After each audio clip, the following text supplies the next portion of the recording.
6টা, 4 মেরেছেন একটা, সেটা মিস হিটে 48 থেকে 52 রান যখন তিনি করছিলেন। কি নিখুঁত, কি নিখাত টাইমিং। আমাদের খেয়াল করে দেখি যে মিডলে অথবা লোয়ার মিডলে সেই জায়গাটায় বাংলাদেশ যখন স্ট্রাগল করে, শামীম পাটোয়ারির মতো কেউ না কেউ দাঁড়িয়ে যাবার জন্য রয়েছে।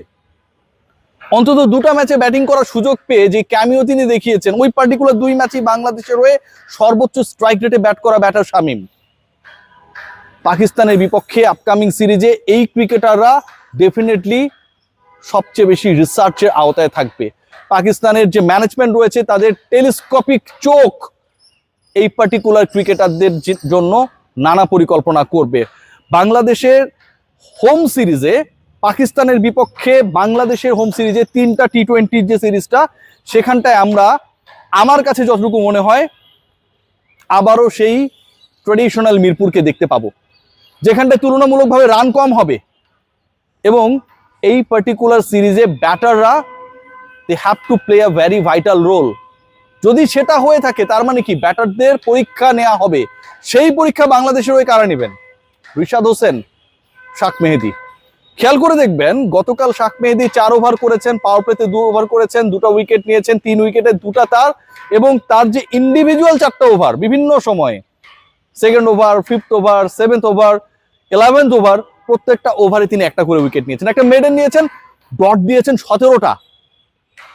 বাংলাদেশের ব্যাটিং যখন চলছিল প্রেমাদাসায়, সেখানটায় যে ব্যাটিং করাটা তুলনামূলকভাবে খুব ডিফিকাল্ট না এটা মনে হয়েছিল ভাই, বাংলাদেশ যখন চেস ডাউন করছিল, রাইট? এত বড় জয়, 8 wickets victory.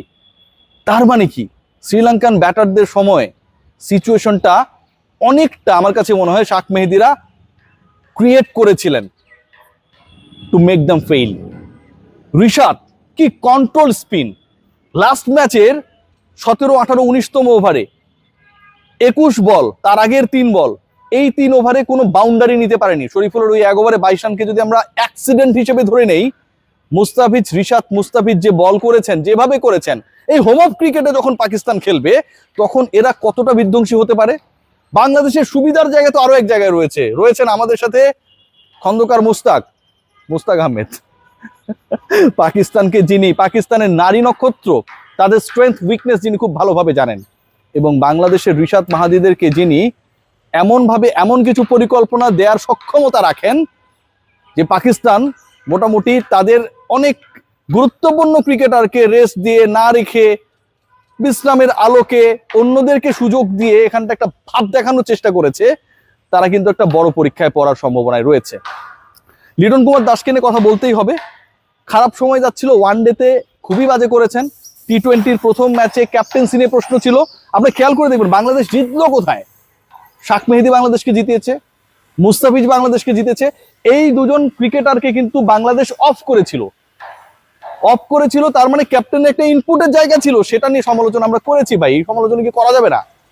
So Liton Kumar Das finally he realised about the power house he has into his team. Liton Kumar Das নিজে পারফরমেন্স নিয়ে, নিজের ফর্ম নিয়ে স্ট্রাগল করছিলেন, সেটার থেকেও আমরা একটা ইতিবাচক ধারে তাকে দেখেছি।